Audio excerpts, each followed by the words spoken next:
Thanks for checking out this video. This is going to be another video on the VFC Olympic Arms AR-15 sort of PDW thing that they do. It is based on a real thing. It's based on an Olympic Arms like AR-15 PDW essentially. It's got all the Olympic Arms markings on it, though I'm not sure it's actually licensed, and when these arrive to you, all the trademarks are kind of taped over. This is going to be a bit more of an in-depth look at how it's performed over the past year. I've had this for a year now, and I think I've used it enough to really give some good, honest feedback. I feel like I've used it enough to share my experiences with it, and it might be useful to someone who's thinking of buying one of these. To kick things off, I am going to kind of set the tone of this video now. It's very positive. This has been my most reliable gas blowback rifle that I've ever had, like hands down. I've had this for a year and I've had absolutely zero problems with it. Zero malfunctions, nothing's broken, everything's worked how it should. It's been so reliable. I've been incredibly happy with it. It started off as something I got as a sort of a girlfriend gun slash backup gun, and it's now just sort of become my main thing to go to, at least for sort of CQB. I always take it with me for outdoor games just as a spare and end up using it just because it's really nice to use. It's a lot more sort of lightweight and nimble compared to my other gas blower rifles, and it makes it that much more comfortable to play with. So I think this is an excellent, for all the reasons I just said, I think this is an excellent option for anyone who is looking at getting into using a gas blowback rifle for the first time. Now, I say that because it's the price point it's at, it wipes the floor of all of the other options out there, in my opinion, in my experience.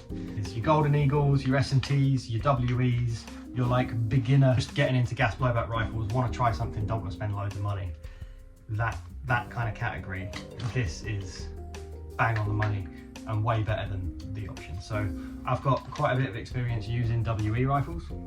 In my experience, your mileage may vary, but in my experience, they work for a couple games, then all the components kind of weaken and things start going wrong, and as soon as you fix one thing, something else goes wrong with something else, and like that, and so on and so on. It kind of snowballs until it's just kind of ridiculous, unless you plan on swapping out every single internal part for an upgraded part.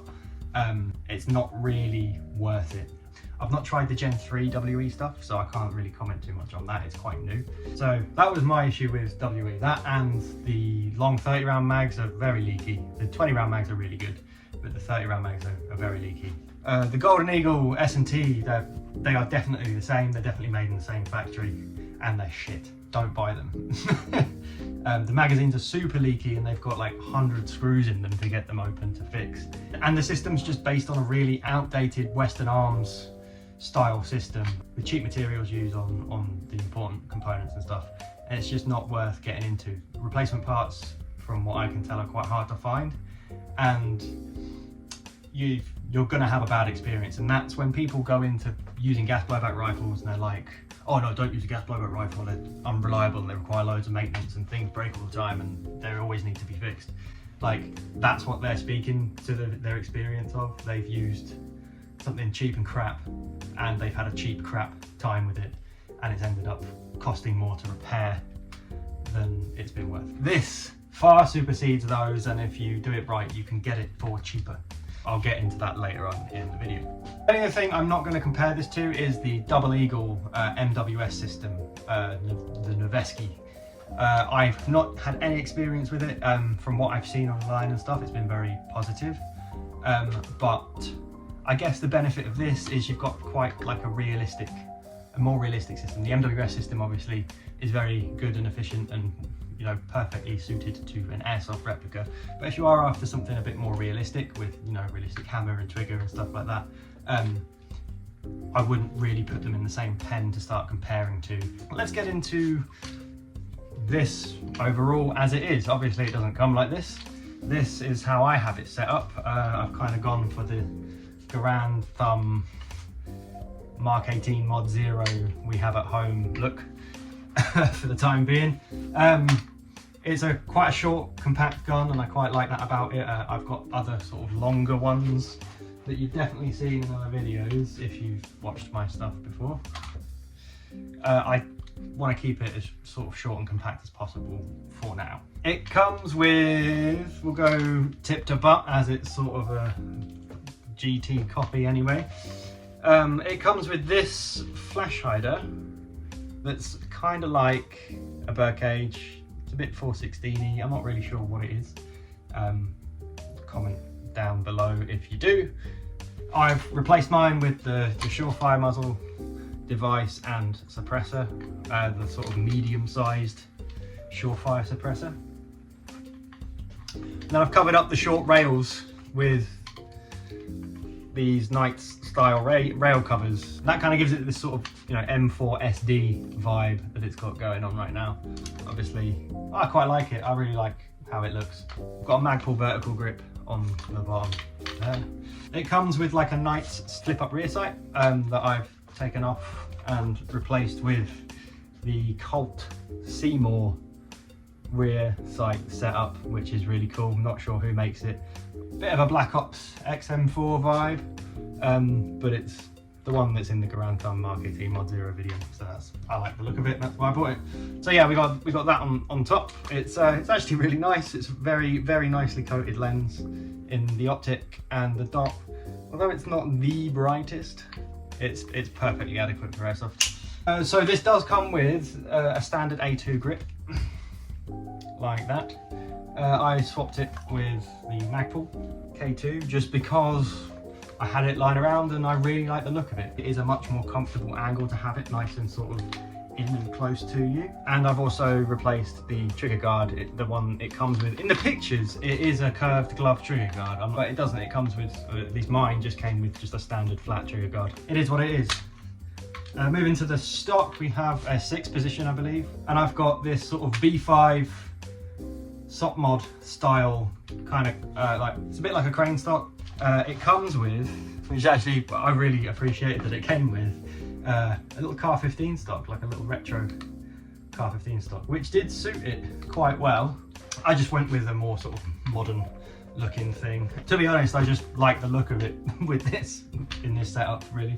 So that's how it is out of the box. It's cool. It's a very good like base point, I think. It comes with iron sights, which a lot of sort of PDW gas blowback guns now don't tend to do because they expect you to throw an optic on. But it is, so it's nice that it comes with iron sights. Like the Sig Rattlers don't come with iron sights, and like most, like the new GHK Daniel Defense PDW, that doesn't come with any iron sights. So it's nice that you get iron sights. You get a front fixed triangle, which I really like because it adds the sort of the retro-y vibe. There's definitely a, you know, retro meets modern kind of thing. XM4 vibes. Just, you know, because they got that wrong and it should have had a carry handle and it didn't. I am digging this setup as it is. It's very nice, compact, nimble, and gets the job done. Performance-wise, what you're getting? Well, you're getting VFC's V3 gas system performance-wise, so you get an excellent gas efficiency, nice realistic trigger, brake and reset, all for a lot cheaper if you know where to go than anything else out there that's worth it. So being in VFC's sort of cheaper category, it's not got steel everything. I believe the hammer and the bits inside are steel, but I'm not sure the trigger is. So it is going to be a little different to like the Mark 18 and the Knights armament, but it's still very nice. So the trigger, there's no take up at all. You're bang on the wall pretty much, and it's a nice crisp snap. And then the reset is a little further away than you anticipate, but it's still very nice and defined.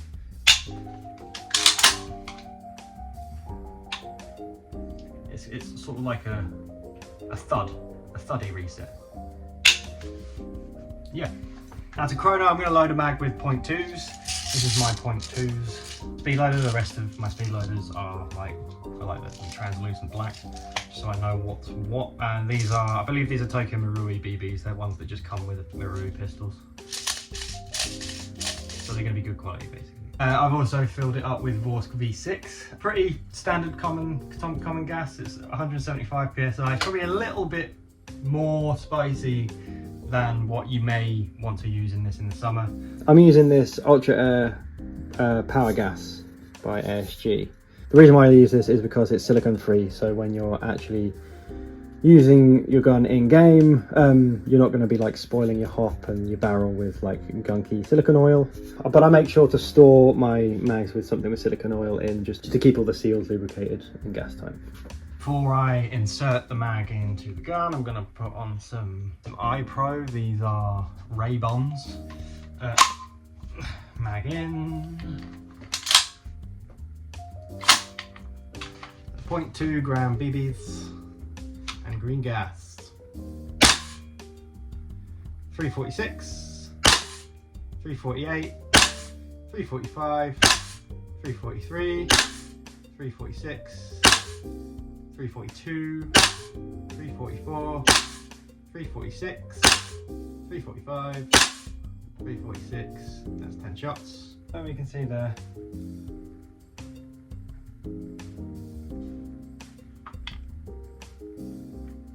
If you play at a CQB site that requires a lower FPS, I would recommend two things. Either use dusty gas, bring that down to about 320 to 330, or get an MPAS nozzle.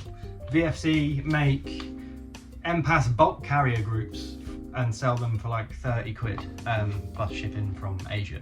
So you can, for like 40 quid, just get like a drop-in part that's going to bring your FPS down. It may even be cheaper than that, I'm not sure. When they are available, they do go quite quickly. It is always useful to have just an NPAS equipped bulk carrier just to drop in and be able to control your power output a bit more. So that's out the box. That's UK site legal, which, you know, on green gas as well. It's shooting right around the limit, which is perfect. A lot of gas guns either shoot too hot out the box or not enough. So this is another reason why it's a really good option for someone looking to get into gas blowback rifles. So I'm not going to re-gas the mag. That was around 16 shots in total. I am going to keep firing it, and we're just going to see how many we can do and it's still locked back. So 1, 2, 3, 4, 5, 6, 7, 8, 9, 10, 11, 12, 13, 14, 15, 16, 18, 19, 20. So that's a whole 20 round mag. 10.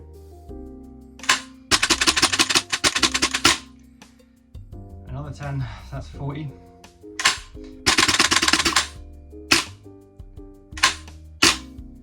50.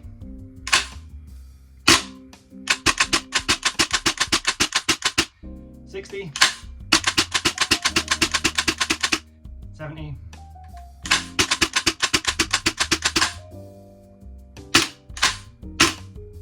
80.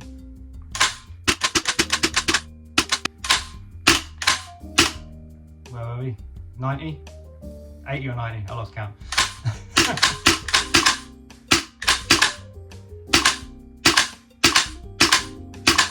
Alright, no, didn't hold back on that last shot there. That's 100. Not including the ones I did at Chrono. There you go, that locked back.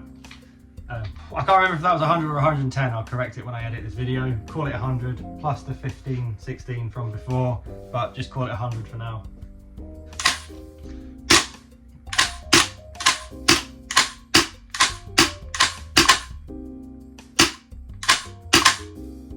No lock back. Lock back. 10. 110.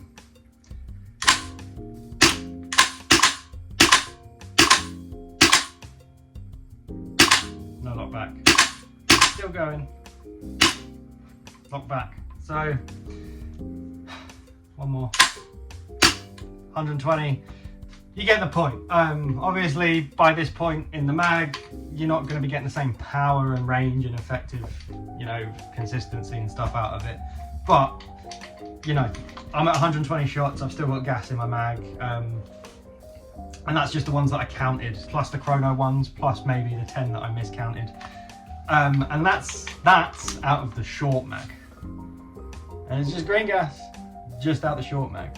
Now, yeah, okay, it's kind of warm in here, it's summer, and that's good. That's fucking well good. It will keep going. But I kind of want to just store the mag with that gassing. If that's what it's doing on a short mag, imagine what it can do with twice the gas capacity. See? Now, another reason why this is a really good option, I think, for someone who wants a first gas blowback rifle. Not only that efficiency, but the fact that it comes with two version 3 VMags, you know, they're basically Magwell PMags, and that is like already saving you a bunch of money, you know? So this is becoming much more of an attractive an option. I have got a little bit of a range test, which I'll throw in.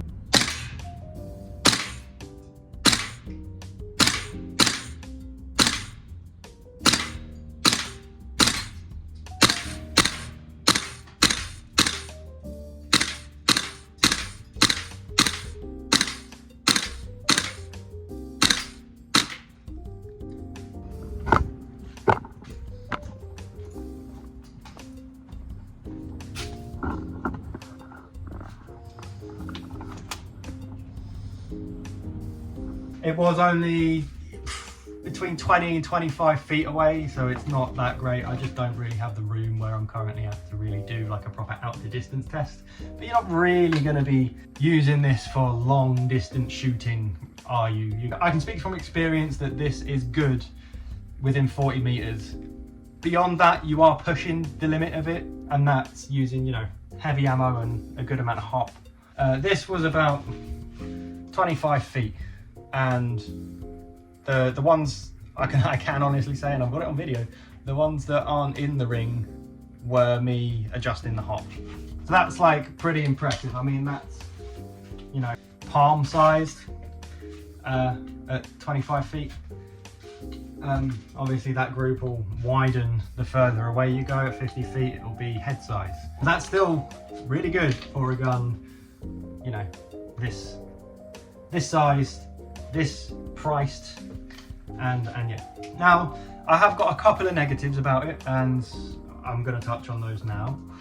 The first is my usual gripe with VFC stuff, and that's the finish isn't that great. This one's held up a lot better than like the MCX Rattlers did, but you can see some of the finishes kind of coming off there, and you're seeing that shiny aluminium zinc alloy underneath.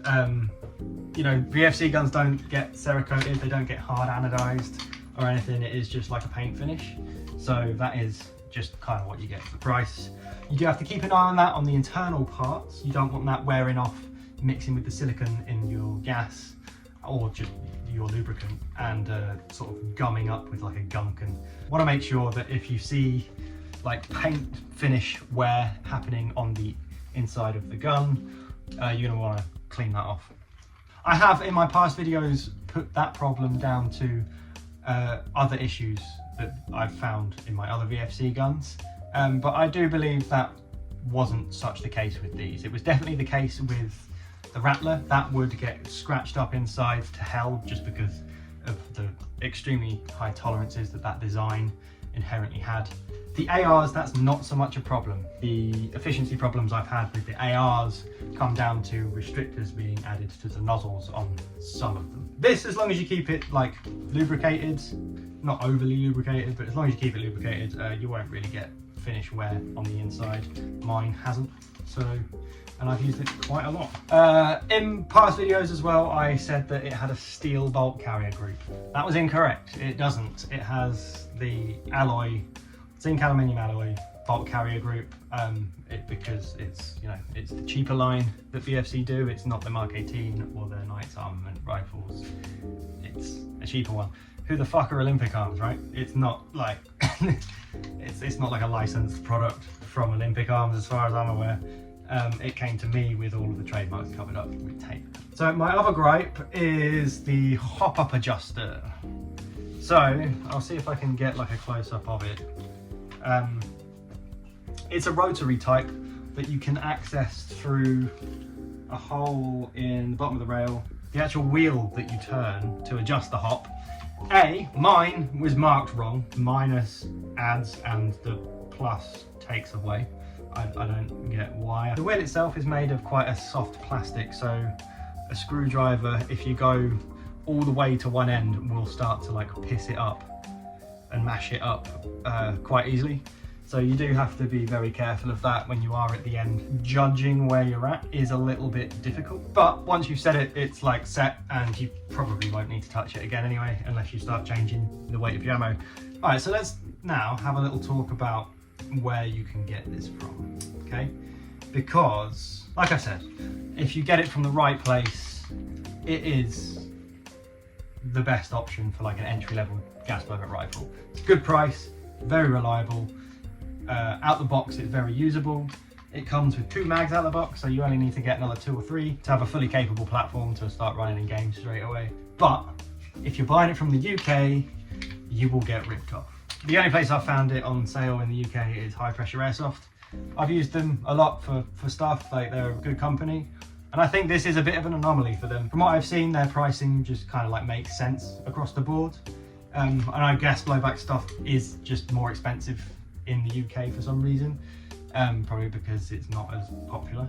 But this was being sold for like 550 quid or something around that mark the last time I checked, and that's just not right. Like, it's not a 550 quid gun. I've got another video on that which I will link here. If you find it in the right place, and I'll show you where, from Promax store, which is Action Airsoft, you can get that from them for £210. That's with the 2 magazines.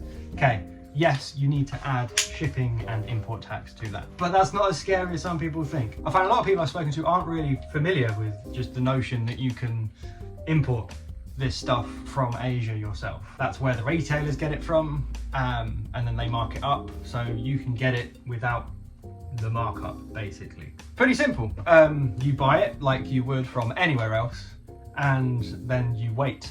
You wait a bit longer than if it's, you know, in the UK already, but only like a week or 2. In some cases, it can take a lot longer because it sits in customs for ages, but that's more down to UK customs and their inefficiencies, and not the company that you're ordering it from. They do their bit, and Proax Store, I can't recommend enough. I've never had any issues with them. I've never had any problems with stuff getting stopped at customs with them. They communicate very well. So the way it works is you buy it like you would anything else from anywhere else. They send it to you and it sits in customs to be cleared. You pay a customs charge and then it comes to you. Customs charge around about 20% of the cost of the items and the shipping. The shipping is included in the calculation, and then they usually add a little fee on top. It's usually like 12 quid or something. So they have this right now for about £210. At this time of filming, they have 1 left. However, when I got mine, it was out of stock. I did a request, notify me when this is in stock, and then literally like the next day I got an email saying, hey, it's in stock, do you want to buy it? And I'm sure there will be more available soon, but right now there's only 1 left in stock, and I'm going to show someone how to buy it. Now this does go for the UK specifically, maybe Europe. I know the US might be different. You've got different laws and stuff surrounding importing replica firearms. This is a UK specific thing that I'm getting into now. So you pay a customs charge and then it gets released from customs, and then it comes to your door. This gun's £210. My shipping cost on top was around £65–70, I think. Call it 270 quid, plus the customs charge, so 20%, 54, plus maybe another 12 for customs fee, handling fee. We're going to charge you 12 quid to pick it up and go, yep, that's a toy, and look at the documentation that's with it. It's fucking ridiculous. Another 70 quid on top of that, so 340 quid. Not bad, 340 quid. Gun, 2 mags. Gun and 2 mags, 340 quid. The Noveski is 380 quid with 1 mag. but it's in the UK, you don't have to wait for it, you know. Now, let's have a think about what 340 quid will get you in the UK, right? Golden Eagle. I'm sure you can buy Golden Eagle and S&T stuff for cheaper from abroad as well and import it and do the exact same thing that I'm telling you what to do. They cost, from what I've seen, 180 quid I think for the plastic one. The mags are 60 quid a pop, you only get one with it. To do a combat load, you're gonna want at least 5, but call it 4 more, 120, 240 quid. You're already, with a plastic gun, 420 or something, yeah? Not worth it. It will break, it's crap, you can't get replacement parts, all the things I already said. Get this, just import it and wait a little while. This got to the UK 4 days after it was posted, and then I was pretty hot on it, I was waiting and I just paid it online as soon as I could. So then within another week, basically, like 5 working days, I had it. With other stuff, UK customs have taken fucking ages. Like FAL, that took months to clear customs. It was painful, and it was a lot of back and forth with someone that was just working at customs that just wasn't doing their job properly, and I was having to like reiterate what the process is, because I know what the process is and I do it before, but that was also because that was a very, very expensive item and it got put into a different category of stuff and probably got put in a big queue behind things like, you know, commercial appliances and stuff like that, and for like businesses and corporations and that stuff, as opposed to an individual buying something, you know. They just got put in a bigger queue of longer, more expensive things, which is why it's a good idea to like get things separately. So 340 quid gets you your gun and 2 mags sent to your door, right? I would consider then looking somewhere else or in a separate order a little bit later, somewhere like WGC shop or JK Army, somewhere that has the stuff in stock for a similar price, and just to get the extra mags. So you're going to want, what, 3 more? Now they sell the version 3 V mags less than 40 quid. I think WGC had them for 35 last time I checked earlier today. 70, 105 quid, that's 3 more mags. Plus the shipping, you're looking probably another 40 quid, but that's going to keep you under the 145 quid limit that's going to stop you from getting charged import tax. Tell WGC shop not to put it through as a gift, because if they put it through as a gift and it's over 40 quid, you will get charged an import fee. 145 quid plus the 340, 480 quid for a full loadout that's going to last you a long time, and that's it really. It's going to last you.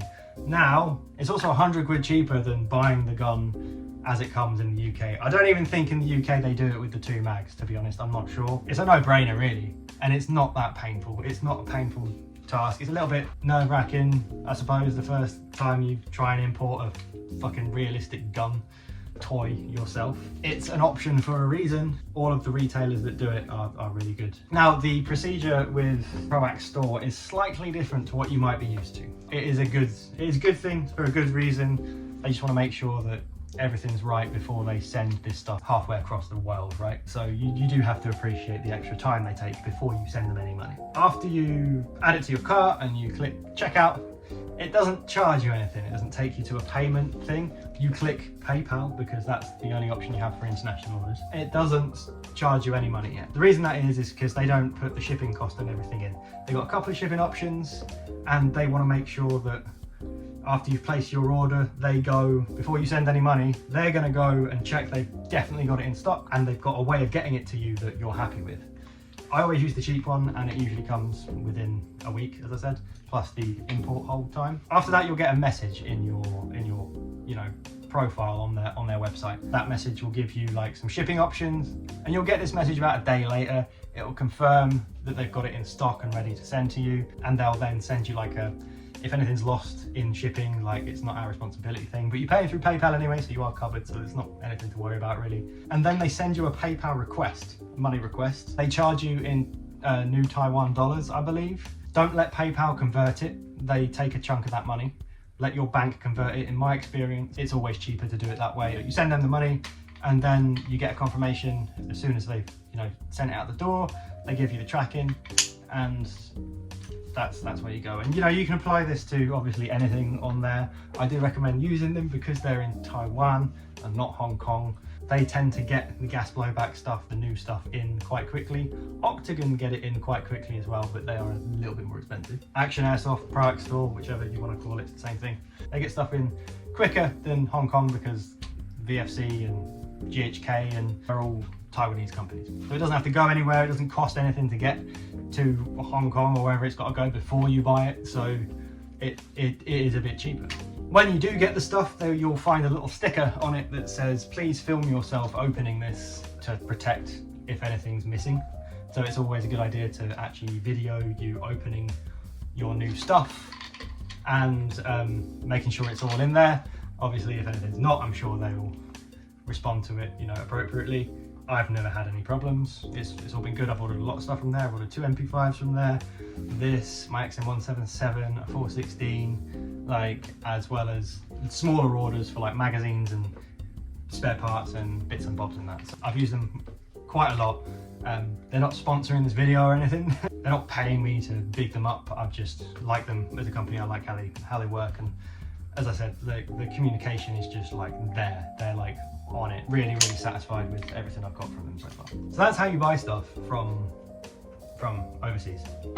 It's not scary. What you're sacrificing is if something breaks, like it's a pain in the ass to send back. UK retailers, when it comes to this gas blowback stuff, is they need a bit more competition. They need to bring their prices down. So the overseas shops, there's no reason why they can't be the competition. This is excellent.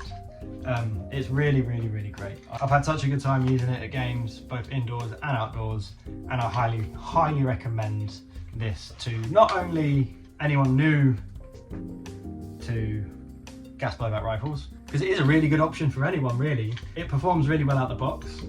It's, you know, could be a host to an unlimited amount of upgrading. Lots of spare parts available, lots of upgrade parts available, lots of third-party companies making upgrade parts for VFC stuff out there. So, you know, the possibilities are endless. You can buy complete upper receiver groups for VFC ARs. You can pop 2 pins and throw a Mark 18 upper on here. Or you could swap the 2 pins and throw M4 Block 2 Daniel Defense upper on here, or a Mark 12, or, you know, whatever you fancy, you can do it. I'm in the process of building a 416 upper for it, because why not? Upgrade it and customize it and just have different bits to switch and swap out and stuff and swap around, and it's just a really good platform for anyone, really. VFC's V3 system is really proving itself to be one of the most reliable and realistic and efficient gas blowback systems on the market currently. The price point this is at, you really can't beat it. This is dope. You need to import it yourself, but it is totally worth every penny. If you like this video and you want to see more content like it from me, like and subscribe, hit the notification bells. I've been working my ass off the past couple of months and really struggling to find time to make more content, so I'm just kind of like bulk recording it all as and when I get an opportunity to. If you made it all the way to the end, thank you very much. You are the best. Thanks again for watching this video, and I will see you in the next one. Cheers.